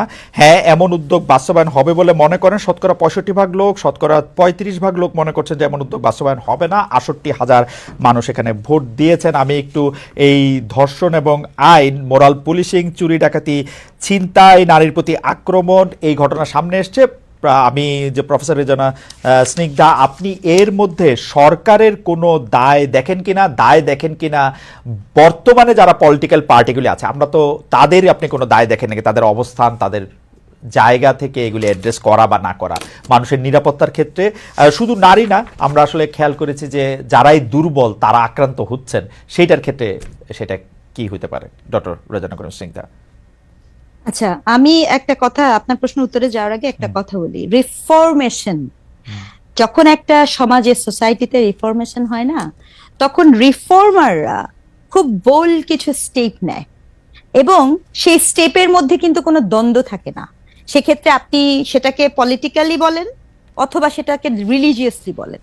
আমি একদম স্পষ্ট দুটো উদাহরণ আমি একদম নির্দ্বিধায় নির্ভয়ে দিতে চাই। যেমন মনে করেন, যখন যেই মুহূর্তে প্রফেট মোহাম্মদ সাল্লাল্লাহু আলাইহি সাল্লাম উনি যখন বলেছেন যে মক্কায়, মানে ওই সময় যে হচ্ছিল, কন্যা শিশুকে জীবন্ত কবর দেওয়া হচ্ছিল, ওটা কিন্তু ওখানকার একটা চল ছিল, তিনি কিন্তু সেটাকে স্টপ করেছেন। তিনি কিন্তু ওখানে এমন অনেক কিছু করেছেন এবং সে কারণে কিন্তু ওখান থেকে তাকে বের করে দেওয়া হয়। শুধু তাকে না, আপনি যত রিফর্মার দেখবেন তাদের প্রত্যেকের লাইফে আপনি দেখবেন যে তারা কিন্তু তার যে জায়গাতে অন্যায়ের বিরুদ্ধে প্রতিবাদ করতে না ডক্টর স্নিগ্ধা এইটা আসলে আমি একটু এটা আপনি আমাকে একটু শেষ করতে দিতে আচ্ছা হবে। হ্যাঁ অবশ্যই আপনি শেষ করেন আপা। এইটা একটু পরিষ্কার করে যান যে অনেকে এটা বলেন যে হ্যাঁ প্রফেট সাল্লাল্লাহু আলাইহি ওয়াসাল্লাম এটা শেষ করেছেন, আবার অনেকে বলেন যে বিবি খাদিজা রাদিয়াল্লাহু আনহু তো তার আগেই সবচেয়ে বড় ইয়া ছিলেন। তো এটা দুইটাই বলা যায়, উনি এসে স্টপ করেছেন। আমি আসলে ওই জায়গাটা যাচ্ছি না। আমি যেটা বলছি, যখন আপনি রিফর্ম করবেন তখন কিন্তু পপুলিস্ট কাজ আসলে কেউ করে না। আমি এই কথাটা বলতে চাচ্ছি। আচ্ছা ঠিক আছে, আপনি কন্টিনিউ যেমন করুন। আপনি যেমন মনে করেন, আপনি এরপরে দেখেন যেই মুহূর্তে আপনার রাজা রামমোহন রায়, ঠিক আছে, সতীদাহ প্রথা, এটা কিন্তু ভীষণ রকমের একটা রিলিজিয়াস প্রথা। সতীদাহ প্রথাকে তিনি কি করলেন, সেটাকে তিনি নিষিদ্ধ ঘোষণা করলেন। বা বিদ্যাসাগর যখন বিধবা বিয়ে করলো তখন কিন্তু সেটাও কিন্তু রিলিজিয়াস সেন্টিমেন্টে ভীষণ রকমের লাগে। তাহলে তারা এই স্টেপটা নিয়েছিল বলেই আজকে কিন্তু আপনি এই জায়গায় আসতে পেরেছেন। এখন আমার প্রশ্ন হচ্ছে, বাংলাদেশে এমন রিফরমেশন হলো যে আমি এখন পেঁচায় পেঁচায় পেঁচায় পেঁচায় কথা বলবো, তাহলে আমার ওই সততা থাকলো না, আমি আমার ন্যায্যতা দিতে পারলাম না। আমি বলে যাচ্ছি, বুলি আওড়ায় যাচ্ছি যে ন্যায্যতার কথা বলবো, ন্যায় বিচারের কথা বলবো, অথচ আমি এইটা বলতে দ্বিধাগ্রস্ত হচ্ছি যে কোনো ব্যক্তির ব্যক্তি অধিকারে, ব্যক্তি স্বাধীনতায় হস্তক্ষেপ করা অন্যায়, তখন আর কিছু বলার থাকে না। That is very unfortunate. কারণ আমরা এই জন্য নয়া বাংলাদেশের স্বপ্ন দেখি নাই, আমরা এই জন্য পার্টিসিপেট করি নাই। ঠিক আছে, আপনি যে প্রশ্ন করেছিলেন, আমি এই জন্য আপনাকে বলেছি যে ব্যাপারটা শুধু আপনি যে কোনো ইস্যুতে নিবেন, রাষ্ট্রে নিবেন, সেটাই কিন্তু কামনীয়। আপনি ডিফরমেশন হচ্ছেন, আপনি দলের কথা বলেন। ঠিক আছে, পৃথিবীর যে কোনো দেশের হিস্ট্রি আপনি যখন দেখবেন, তারা যখন এটা ফরমেশনের মধ্যে দিয়ে যায় তখন কিন্তু কতগুলো বোল্ড স্টেপ নেওয়া হয়। এই বোল্ড স্টেপ নেওয়াটার সুবর্ণ সুযোগ ছিল বাংলাদেশের হাতে এই মুহূর্তে। সেটা যখন হাতছাড়া হয়ে যায় তখন স্পিরিট নষ্ট হয়ে যায়। আপনি কি এখানে কি আমরা মমতাজের গান শুনতে বসছি? না, বসি নাই। আমরা এখানে পপুলার হতে বসি নাই। ঠিক আছে, আমরা এখানে ওই কথা শুনতে বসি নাই। আপনার ওই যে কোন র্যাপার বলেছে যে আমি আপনার করি দেখে, আমি গান গাওয়া হারাম দেখে আমি গানের টাকা দিয়ে খাই না কিন্তু বাড়ি করি। এই আলাপ, এই অযৌক্তিক আলাপের মধ্যে কিন্তু আমরা শুনতে আগ্রহী না। আমরা একটা যৌক্তিক, একটা ন্যায্যতা, অন্যায়ের বিপক্ষে গল্প করা, কথা বলা, এরকম সৎ সাহসিকতা দেখতে চেয়েছি। আপনি আমাকে এটা একটু বুঝায় বলেন, আমি এটা একটু বুঝতেই চাই। যে প্রশ্নটা আপনি আমাকে করেছিলেন সে প্রশ্নের উত্তরে আমি একটা কথা বলতে চাই। যে আপনি যে বললেন, খালেদ, আপনি আপনার প্রশ্নটা আরেকবার করেন। আচ্ছা, আমি আপনাকে বলতে চাইছিলাম যে এইটা যে সরকারের বা রাজনৈতিক দলগুলির মধ্যে আপনি আসলে এই যে মোরাল পুলিশিং বলেন, ব্যক্তির অধিকার ক্ষুণ্ণ করার কথা যেটা আপনি বললেন, বা দুর্বলের প্রতি আক্রমণের কথা বলেন, শুধু নারীর প্রতি না, যে কোনো ভাবে, যে যখন সংখ্যালঘু, সে যদি এখন আদিবাসী হয়, সে যদি এখন গরিব মানুষ হয়, সে যদি এখন পাহাড়ি হয়, মানে সে যেরকমই হোক, মানে তার নারী হইতে হবে না, সে দুর্বল হইলেই যে তার প্রতি আক্রমণ। এখানে একটা কথা বলি, এই যে টার্মটা আছে না, কোড অ্যান্ড কোড সংখ্যালঘু, এটাও না খুব মজার। কেন জানেন? বাংলাদেশে 51% নারী, তারপরও নারীর অধিকার বিবেচনায়, নারীর জীবন বিবেচনায় সে তো মাইনরিটি হয়ে আসে। তার মানে কি, সংখ্যালঘুত্ব আসলে কি জিনিস? সংখ্যালঘুত্ব হচ্ছে তার অধিকার, তার স্বাধীনতা, তার চলাফেরার জন্য আপনি যেই সিস্টেমেটিক আপনি একটা বৈষম্য করে রেখেছেন, সেটার কথা বলা হচ্ছে, তাই না? রাজনৈতিক দলগুলো, আমি এখানে কোনো একক রাজনৈতিক দলগুলো বলবো না। শোনেন, গত 53 বছর ধরে হয়েছে কি, আওয়ামী লীগের কে ধরছিল হচ্ছে জামাত শিবির ভাইরাস, যা কিছু দেখতো তারা বলতো শিবির জামাত। এখন এদের কি হয়েছে? এদেরকে আওয়ামী ভাইরাস ধরছে। কোনো কিছু হলেই আপনি বলেন এটা আওয়ামী লীগ করছে। আমরা জানি না এটা, আমরা কি এটা জানি না? আমরা তো বাংলাদেশের 15 বছরের এই গল্পটা জানি না। রাইট, বাংলাদেশের রাজনৈতিক বাস্তবতার মধ্যে আসলে আমি এটা করতে পারি নাই বা আমি এটা পারি না, এটা বলার কোনো চল নাই। এটা আওয়ামী লীগ ভুল করছে, আওয়ামী লীগের সময় এটা জামাত এবং বিএনপির উপরে দোষ চাপানো, এটা এরকমই ছিল। কিন্তু আমি প্রশ্নটা একটু করি ডক্টর স্নিগ্ধা, আমার এই পর্যায়ে আপনার কাছে প্রশ্ন হচ্ছে যে আপনি বলছেন নয়া রাজনৈতিক বন্দোবস্তের মধ্যে আপনি একটা স্বপ্ন দেখতেছিলেন, কিন্তু নয়া রাজনৈতিক বন্দোবস্তের মধ্যে আপনি কোন জায়গায় এটা পাইছেন যে ব্যক্তি অধিকার ক্ষুণ্ণ করা হবে না, বা ব্যক্তি অধিকার ক্ষুণ্ণ বলতে আমরা যেটা বুঝতেছি সেইটা আমরা বুঝতেছি। আমি তো সামান্তার কথা স্পষ্ট বুঝতে পারতেছি যে সামান্তা কি বলতে চাইতেছে, এনসিপি কে আমার বোঝা হইতেছে কিন্তু এর মধ্যে দিয়া ওরা বলতে চাইতেছে এগুলো আমরা অ্যাড্রেস করবো না, আপনি এগুলো অ্যাড্রেস করলে, আমি যদি এগুলো অ্যাড্রেস করি, সামান্তা একটা প্রশ্নের ঠিক মানে সোজা জবাব দিচ্ছে না, সামান্তা এটাকে ঘুরায়া পেঁচায়া জবাব দিতেছে। কারণ হচ্ছে যে সে জানে তাকে পলিটিক্স করতে হবে, আমি যাকেই জিজ্ঞেস করি সে এরকম করেই বলবে, কারণ এটার মধ্যে তার ব্যক্তি অধিকারে ঘোষণা কইরা যে রাজনৈতিক বন্দোবস্তের জায়গা, সেটার জন্য আমরা তৈরি কিনা সেই প্রশ্ন আগে, ওরা তৈরি কিনা সেই প্রশ্ন করার আগে। আপনার সেরকম মনে হয় না যে কেন কেন ব্যক্তি অধিকারের প্রসঙ্গটা আপনি কোথায় পাইলেন? কোথায় ওরা বলছে যে ব্যক্তি অধিকার নিশ্চিত করবে সবার? বলেন না, আমি কিন্তু এখানে কোন নাগরিক পার্টিকে, এনসিপি কে প্রশ্নটা করিনি। আমি বলেছি যে স্পিরিট থেকে আমরা এই যে একটা অভ্যুত্থান, বাংলাদেশে তো একটা অভ্যুত্থান হয়েছে, গণ অভ্যুত্থান হয়েছে, সেই অভ্যুত্থানের একটা স্পিরিটের কথা আমি বলছি। যে অভ্যুত্থান আমাকে স্বপ্ন দেখাইছিল, তখন কিন্তু কেউ বলে আমাদের রাস্তায় বলছিল না যে তোমার ওড়না ঠিক আছে কিনা। ওড়না ছাড়া মেয়েটা যখন বুকটা পেতে দিয়ে তার একটা অপরিচিত পুরুষকে যখন বাঁচাইছিল প্রিজন ভ্যানের সামনে থেকে, তখন কিন্তু কেউ প্রশ্ন করে নাই মাহারাম আছে কি নাই। আজকে এনসিপি এর চেয়ে দুঃখজনক কিচ্ছু হতে পারে না। সে বলতে পারে না যে আজ এই যে ফ্লিপকার্টটা ঘুরছে, এবং দুঃখজনক সেই ফ্লিপকার্টের ভিতরে এটা ঘুরছে যে আপনার ওটা স্পষ্ট বক্তব্য না, ওটা হচ্ছে স্পষ্ট বক্তব্য শুনলে আপনি আরো বচকে যাবেন, সেখানে আরো ভরকে যাবেন। ওখানে বলেছে যে আপনি মানে স্পষ্ট বক্তব্য, উনি ওই লোক বলছেন যে যদি কোনো নারী মাহরাম ছাড়া ঘুরে তার জন্য তো না, কিন্তু ওই বক্তব্য তো, এই বক্তব্য তো এনসিপি এন্ডোর্স করে নাই। না, এন্ডোর্স করে নাই, কিন্তু তার বিপক্ষে কথা বললো না কেন? সবকিছুর বিপক্ষে কেমনে কথা বলবে? 500টা ইস্যু আছে, 500টা ইস্যু রেখে কথা বলবে? একটা সেকেন্ড, সবকিছু না। আরে আমার কথা হচ্ছে, আমি আবারও বলছি, এটা অনেক স্বপ্নের, অনেক আশা কিন্তু এই এদের কাছে, সেই জায়গা থেকে বলছি। আপনি বলেন তো এই এনসিপির যেই মেয়েরা আছে এই জুলাই অভ্যুত্থানের পরে কতজন মেয়েদেরকে সাইবার বুলিং করা হয়েছে, ট্রলিং করা হয়েছে, তারা কি করছে? তারা তাদের নিজেদের লোকদের নিরাপত্তা দিতে পারে না, আমাদের নিরাপত্তা কি দিবে? এই প্রশ্নের উত্তর দেন না। সেটা তো আমরা তো ওদের কাছে মানে সবকিছুই আমরা আচ্ছা খালেদ ভাই, আমি একটা জিনিস জিজ্ঞেস করতে চাই। জি করেন। যে আপনি উত্তর দিতে পারেন, স্নিগ্ধাও উত্তর দিতে পারে, আমার কোনো সমস্যা নেই। প্রশ্নটা হচ্ছে ব্যক্তির স্বাধীনতার মাত্রা কতটুকু, কি এটার? ব্যক্তির স্বাধীনতার কোনো মাত্রা নাই সামান্তা, আমার উত্তর আমি দিলাম। ব্যক্তির স্বাধীনতার কোনো মাত্রা নাই। ব্যক্তি স্বাধীনতা দিয়ে বুঝবে একটা ক্রাইম করা পর্যন্ত আপনার জন্য সিআরপিসি আছে, পেনাল কোড আছে, এর বাইরে যদি সে কোনো কিছু করে সেটা আইনভাবে ব্যবস্থা নেবে। একটা ব্যক্তির স্বাধীনতা কত সালের পেনাল কোড আপনি নতুন করে করেন, আপনারা ক্ষমতায় আসেন, নতুন করে করেন, যেটা এক্সিস্টিং আছে সেটার কথাই। এখনকার পেনাল কোড কত সালের? এখনকার পেনাল কোড কত সালের মানে কি? পেনাল কোড তো পেনাল কোড, পেনাল কোডের তো প্রতিদিন কত সালের পেনাল কোডের মধ্যে অনেক চেঞ্জ আছে। এটা 1858 সালে, এই যে শেখানো পড়ানো বুলির পাশাপাশি এইটাও শোনেন, 1858 সালে যে পেনাল কোড আছে, বাংলাদেশে প্রতিদিন নতুন নতুন করে যে আইন এনাক্টেড হয়েছে গত 54 বছরে, তার মধ্যে ওই পেনাল কোডের আইনগুলি চেঞ্জ হয়েছে।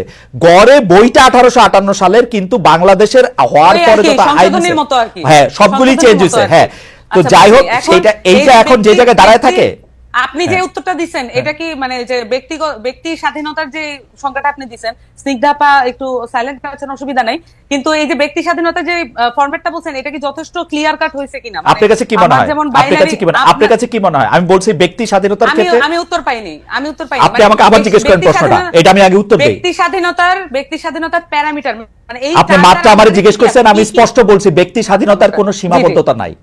ব্যক্তির স্বাধীনতার সীমা হচ্ছে, ব্যক্তি স্বাধীনতার সীমা হচ্ছে একটা ক্রাইম করা পর্যন্ত।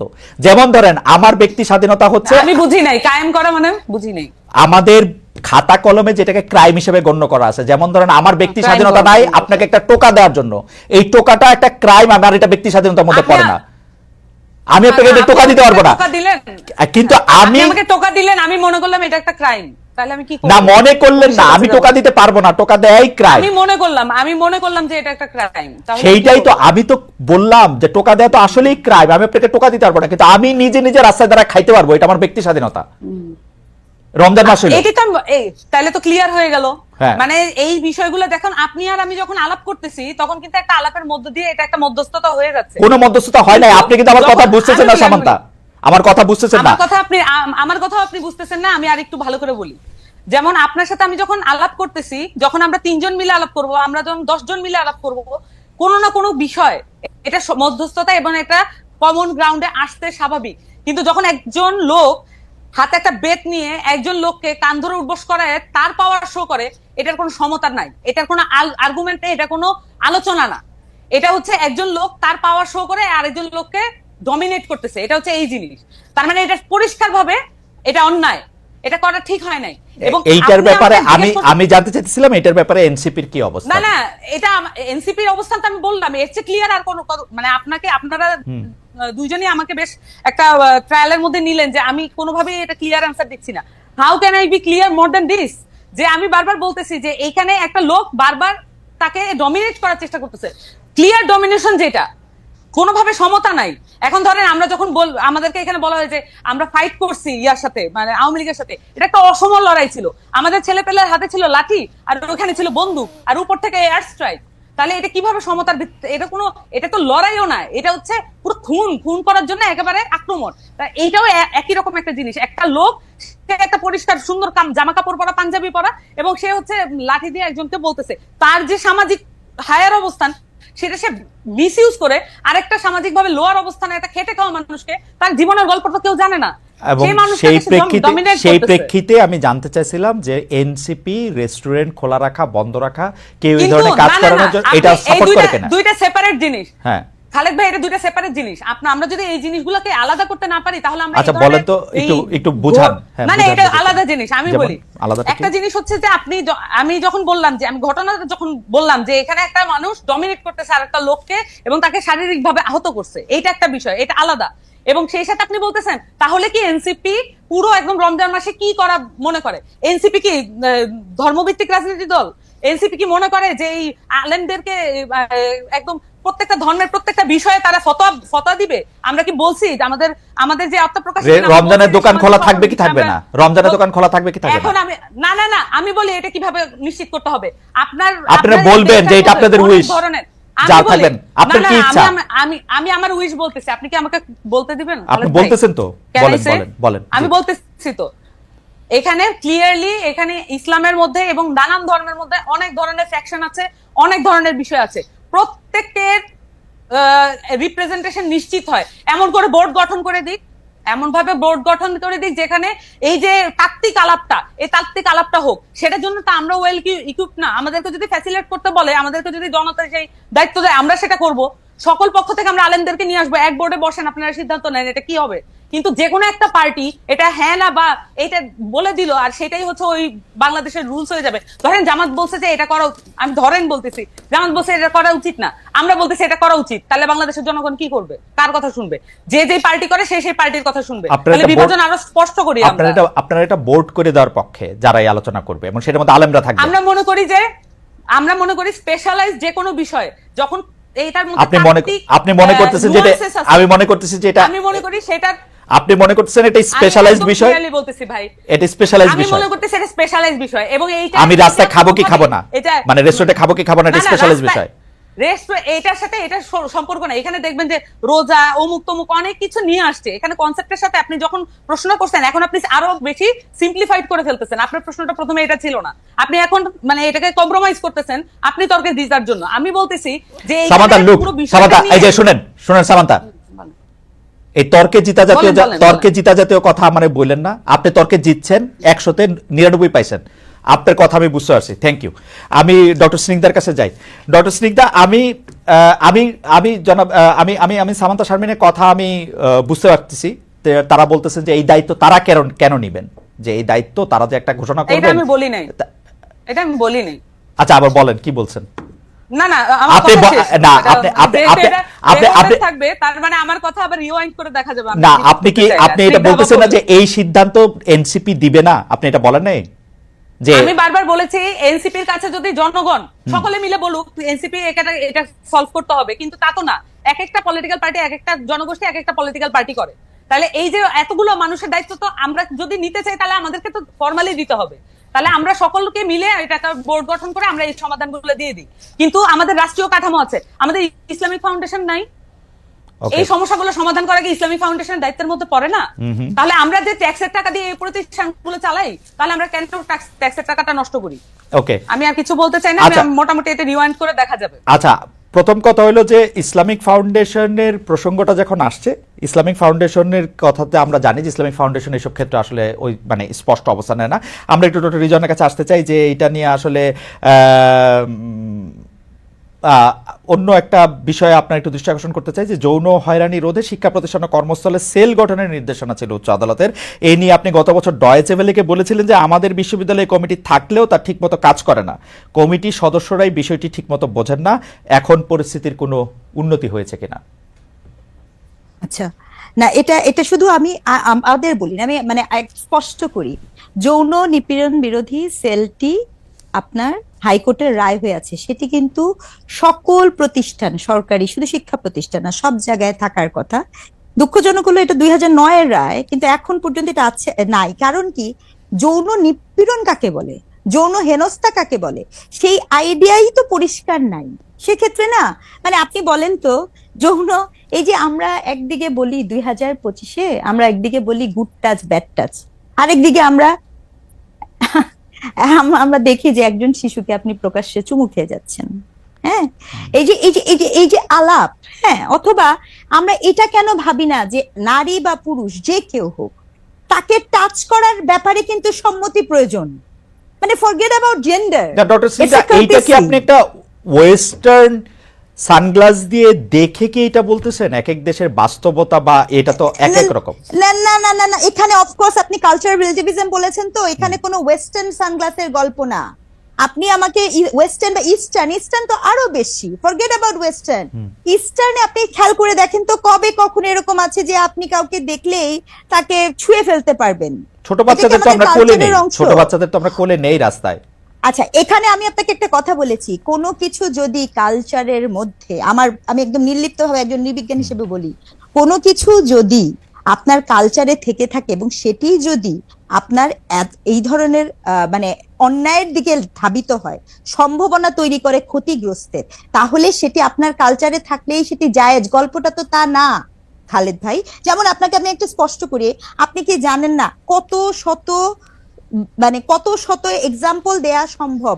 আপনার গবেষণা কি বলছে যে এই যে শিশুরা, একজন শিশু তার পরিবারেই নিরাপদ হচ্ছে না, এই শিশুর কিন্তু প্রথম শত্রুটা, এটা কিন্তু একটা খুব সিরিয়াস ডিসকাশন।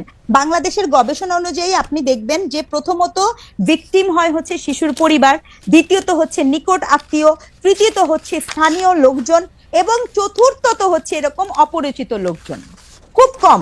তাহলে এই যে শিশুর পরিবারের থেকে এই ঘটনাগুলো যে ঘটছে, কেন ঘটছে? তার কারণ আপনি যে কালচারাল প্র্যাকটিস, আমরা যখন কাজ করি, গবেষণা কাজ করি, বিশ্বাস করেন ম্যাক্সিমাম ক্ষেত্রে দেখা যায় যে আদর করতে বলে তাকে যৌন হেনস্থার শিকার করা হয়। এটা তো একটা গবেষণার ফলাফল, এখানে কোনো ইস্টার্ন ওয়েস্টার্নের ব্যাপার তো নাই। এক, দুই, আপনাকে আরেকটা কথা বলি, এই যে আলাপটা আপনি হাইকোর্টের কথা বলছেন, আপনি দেখেন, আমার বলতে কোনো দ্বিধা নাই, এই যে এখন সবাই এই যে ঘটনাটা ঘটেছে, এটা তো খুনের শাস্তি, ফাঁসি হবে। এটা কিন্তু আমি আবার রিপিট করেছি, অ্যাটেম্পট টু মার্ডার, খুনের শাস্তি, এটা ফাঁসি হবে। কিন্তু আমরা কি এই আইনটা কখনো করতে পেরেছি যে ধর্ষকের বা এই ধরনের ইস্যুতে এটা জামিনযোগ্য অপরাধ হবে না? ধর্ষণের ক্ষেত্রে এটা আপনি জামিনযোগ্য অপরাধ হিসেবে গণ্য হবে না। শুধু এতটুকু করেন, দেখবেন মানে অনেক কিছু মুশকিলে আসান হয়ে যাবে। কিন্তু ওদিকে আপনি হাঁটেন না কেন? এটার জন্য তো আপনাকে একাডেমিক স্কলার আছে, গবেষণা করে, তাদেরকে বসান, আলাপ করেন, দেখেন সিচুয়েশনটা কি হয়, তারপরে না আমরা এদিকে যাব। আজকে আপনার যৌন নিপীড়ন আপনার প্রত্যেকটা প্রতিষ্ঠান, সচিবালয় থেকে কর্মক্ষেত্রে, ওয়ার্কিং প্লেসে, আপনি দেখেন এই যে ঢাকা বিশ্ববিদ্যালয়ের ঘটনাটা, আচ্ছা আসলে কি ঢাকা বিশ্ববিদ্যালয়ের যে ঘটনাটা ঘটলো, ওই যে মেয়েটাকে, যে ছেলেটা এই কথাগুলা বললো, এই যে এটা যে একটা ভার্বাল অ্যাবিউজ, যৌন নিপীড়নের তো অনেকগুলো ধারা আছে, ভার্বাল অ্যাবিউজ আছে, হ্যারাসমেন্ট আছে, বুলিং কিন্তু আছে। ডক্টর সিনহা, এগুলি তো আছেই, কিন্তু আবার আমাদের তো এটা একটা দেশ, আমরা তো 53-54 বছর ধরে এই দেশের মধ্যে থাকি। আপনি দেখেন যে আইনটার কথা বলা হচ্ছে, সামারি ট্রায়ালের কথা বলা হচ্ছে, যেখানের মধ্যে কোনো কিছু কাউকে শোনা হবে না সেরকম বলা হচ্ছে, এটা তো অনেক মিস ইউজও হইতে পারে। আপনি আমাকে পছন্দ করেন না, আপনি আমাকে জানেন না, আমি আপনার সামনে দিয়ে হাইটে গেলাম, আপনি বললেন আমি আপনাকে ভার্বাল অ্যাবিউজ করছি, যদি বাংলাদেশের আইনটা আমাকে প্রোটেকশন না দেয়, আমি কই যাব বলেন? আচ্ছা আচ্ছা, না এখানে একটা বিষয় থাকে, ভার্বাল অ্যাবিউজের তো আপনার তো অপরাধগত মাত্রা থেকে আপনি শাস্তি দিবেন, তাই না?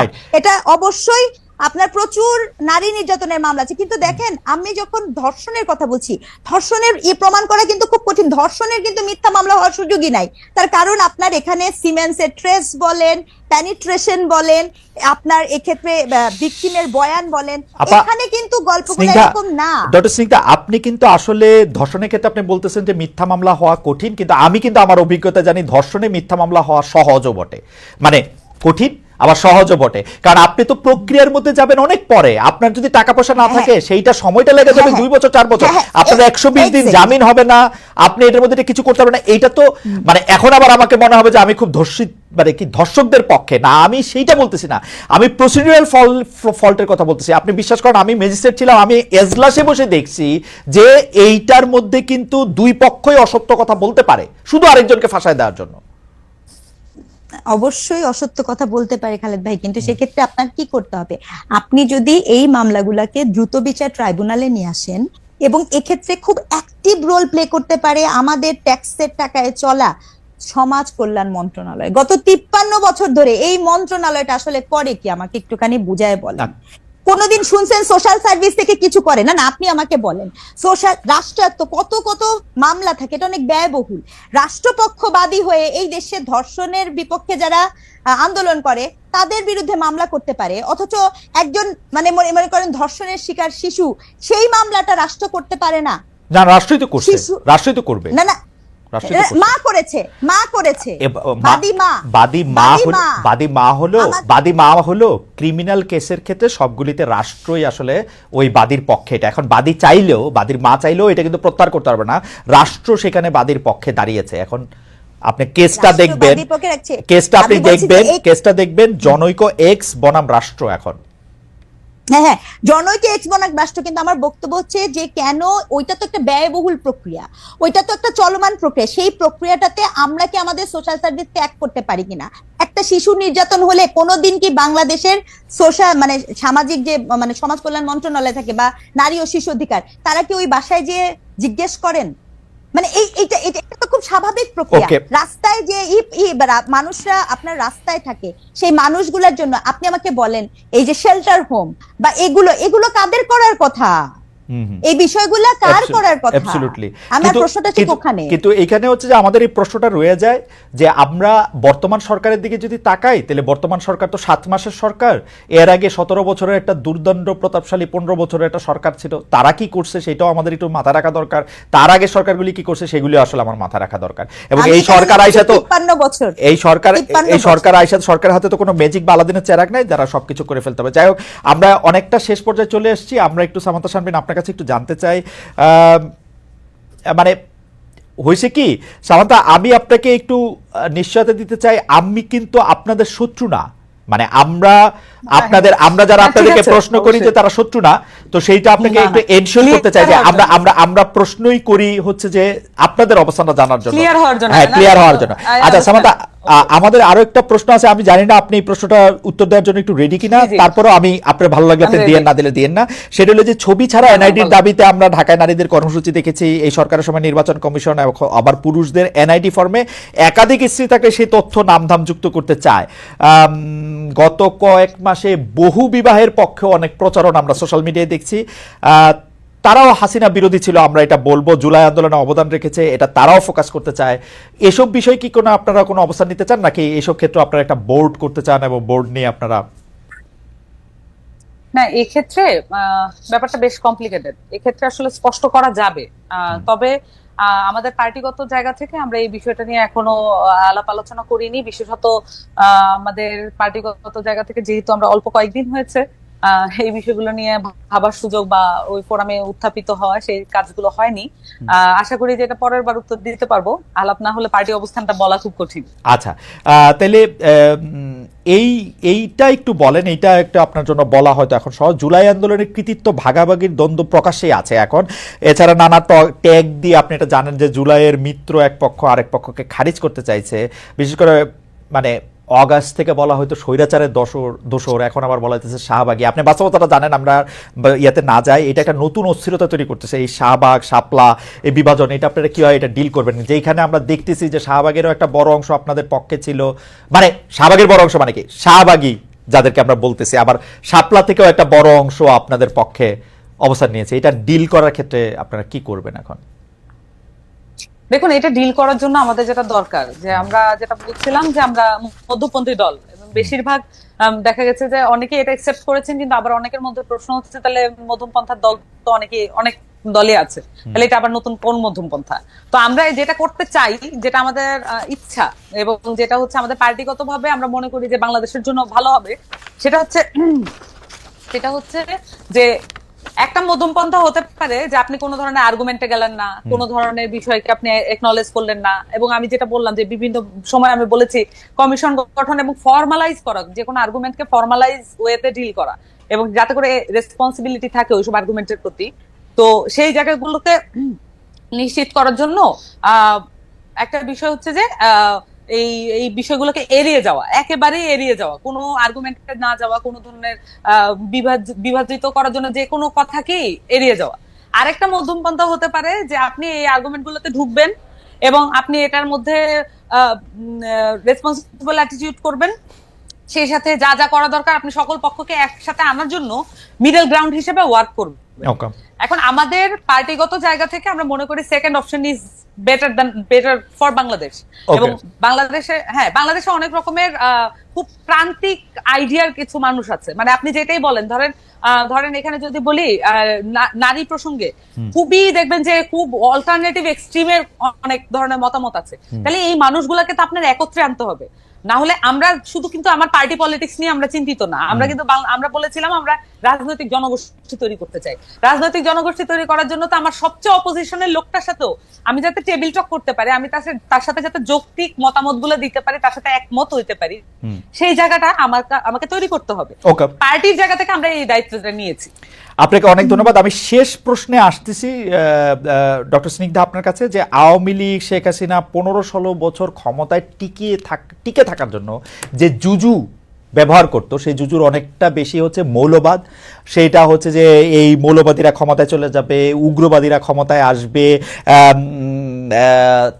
আওয়ামী লীগ না থাকলে তাদের আসলে এইটা হবে, ওইটা হবে, সেইটা হবে। এইটার কোনো আলামত আপনি দেখতে পান কিনা? মানে আমাদের সংস্কৃতি উপদেষ্টা মোস্তফা সরোয়ার ফারুকী বলেছেন যে মবকে, তৌহিদি জনতাকে, মোরাল পুলিশকে হুঁশিয়ার করে ফেসবুকে লিখেছেন তাদের কর্মকাণ্ড যাতে শেখ হাসিনার সুবিধা না করে দেয়। আপনার কাছে কি মনে হয় যে এই সব কর্মকাণ্ডগুলি আসলে শেখ হাসিনার সুবিধা করে দিচ্ছে বা ওরকম কোনো কিছু? পাশাপাশি আপনি আসলে বিরাট একটা প্রসঙ্গ আপনাকে 2 মিনিট ধরে বলতে হবে। একজন সিনিয়র জাজ, আমরা যখন অনুষ্ঠানটা চলছে তখন উনি আমাদেরকে মতামত পাঠাচ্ছেন নারী শিশু কোর্টে মিথ্যা মামলার সংখ্যা অনেক, যদি মিথ্যা মামলায় জামিন না দেয়া যেতে পারে, যেটা উনি বুঝতেছেন যেটা মিথ্যা মামলা, তাহলে অনেক ধরনের অনাচার বা অবিচার সৃষ্টি হতে পারে। আপনি যদি একটু 2-3 মিনিট একটু বলেন।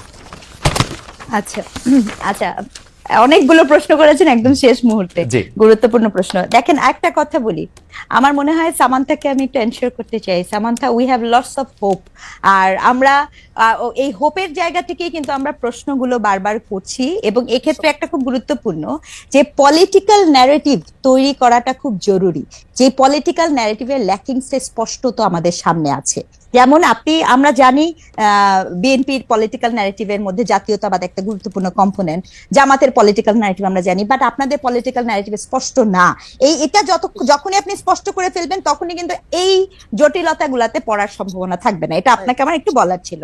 আচ্ছা, এখন আরেকটা যেটা গুরুত্বপূর্ণ বিষয় আমি যেখানে বলতে চাই সেটা হচ্ছে যে খালেদ ভাই যেটা আমাকে বলেছেন, এই যে জুজুর ভয়। দেখেন, এই যে পলিটিশিয়ানরা সব সময় এই এরকম কিছু করে। দুঃখজনক কি ব্যাপারটা কি জানেন, যে এই গভর্নমেন্ট তো অভ্যুত্থানের গভর্নমেন্ট ছিল। এটা কিন্তু আমি কিন্তু একটা জিনিস স্পষ্ট করতে চাই, এটা কিন্তু কোনো নির্বাচিত গভর্নমেন্ট না এনসিপি এখন ক্ষমতায় আছে, তাই দেখবেন এটা তারা মিসম্যাচ করে ফেলে। এনসিপি তো ক্ষমতায় যায়নি, এনসিপি তো এখন ইলেকশনই করে নাই। তাকে আমরা এই প্রশ্নগুলো কেন করছি, তার কারণ হচ্ছে আমরা তার পলিটিক্যাল ন্যারেটিভটা জানতে চাচ্ছি। এখন ঘটনা হচ্ছে যে মৌলবাদ, কোড অ্যান্ড কোড, মৌলবাদ কোনো ইসলামিক বিষয় না। মৌলবাদ ধর্মীয়, মানে হিন্দু মৌলবাদ হতে পারে, খ্রিস্টান মৌলবাদ হতে পারে, নানা কিছু হতে পারে। মৌলবাদের আন্ডারস্ট্যান্ডিংটা আমাদের কাছে পরিষ্কার করা হয় না। বামপন্থী, হ্যাঁ অবশ্যই, মার্কসের বইটাকে বাইবেল গণ্য করে, হ্যাঁ অবশ্যই। আপনার নিশ্চয়ই দ্য রেড আর্মি, মাও জেদং এর যে বইটা, মানে ওই সময় নিশ্চয়ই আপনার মনে আছে।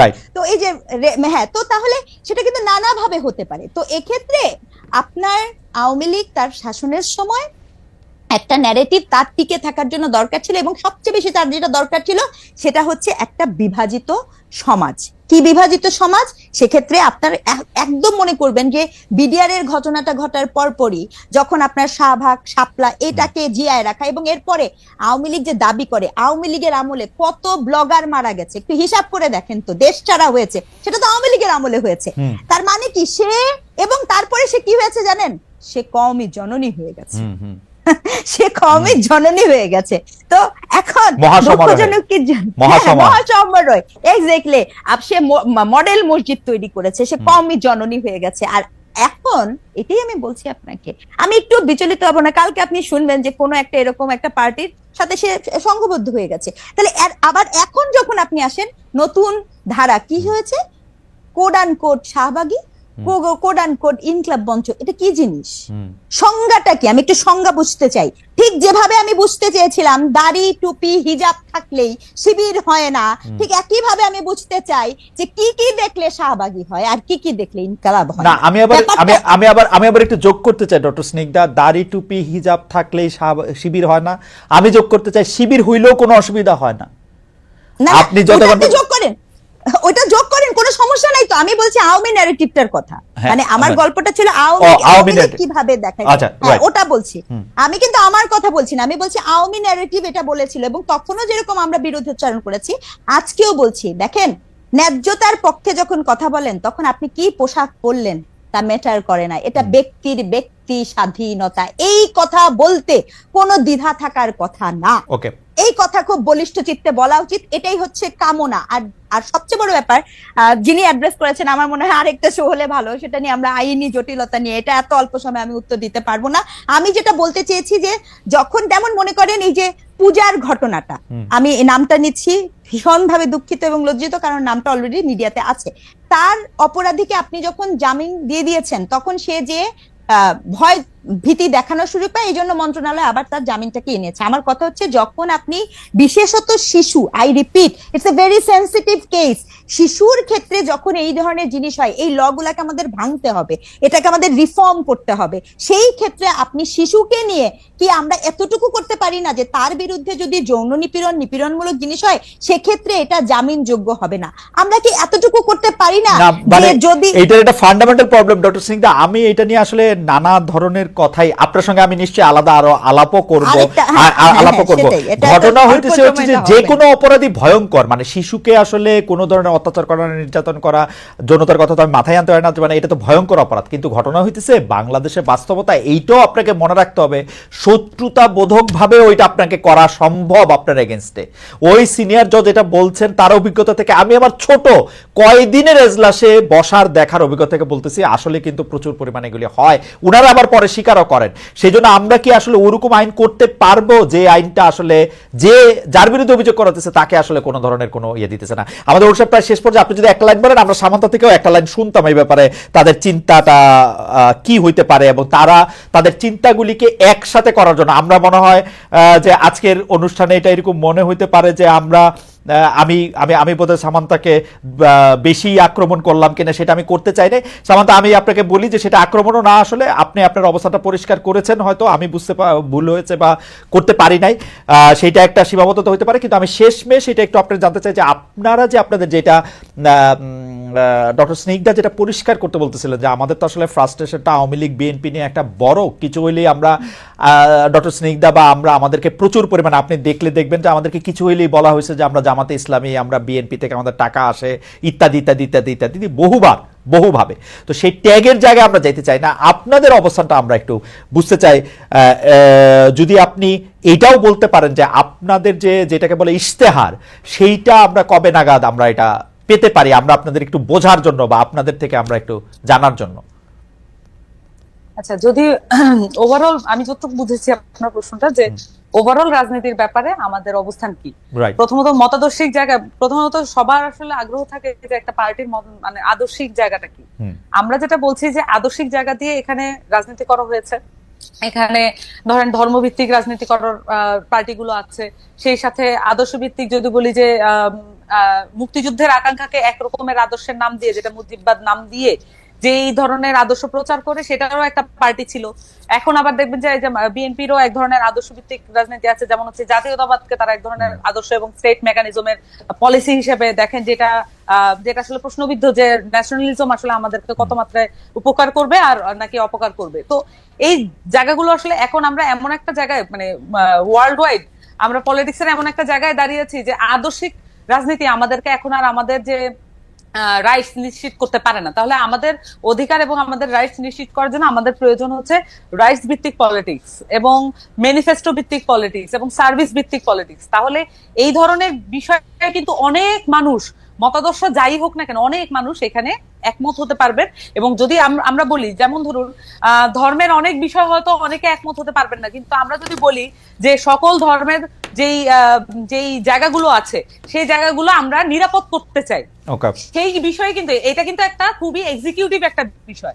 তাহলে এই বিষয়গুলোতে কিন্তু দ্বিমত করার কোনো সুযোগ নেই। তাহলে আমরা সহজেই ঐক্যমত্যে পৌঁছাতে পারবো। বেসিক্যালি এনসিপি তার এই মধ্যপন্থার যে জায়গাটা তারা নিশ্চিত করবে সকল মতাদর্শের মানুষের সাথে আলাপ করে কিভাবে আমরা এক্সিকিউটিভ জায়গায়। আমার শুধু একটাই খটকা, মানে সামান্তা যাইতে যাইতে ওই খটকাটা আমার শুধু একটাই খটকা, মানে ধরেন আমরা কিন্তু ছোট্ট একটা বিষয়েও কিন্তু আমরা একমত হয়ে সেইটাকে করতে পারবো এরকম না, আমরা আমাদের মতামত দেব, কিন্তু আমি যতক্ষণ পর্যন্ত কাউকে আক্রমণ না করতেছি, ফিজিক্যাল অ্যাসল্ট না করতেছি, ভার্বাল অ্যাবিউজ না করতেছি, সেই পর্যন্ত আমার ব্যক্তি স্বাধীনতা প্রশ্নে আমার কোনো দ্বিধা কেন থাকবে যে সকলের ব্যক্তি স্বাধীনতা আমি প্রোটেক্ট করব?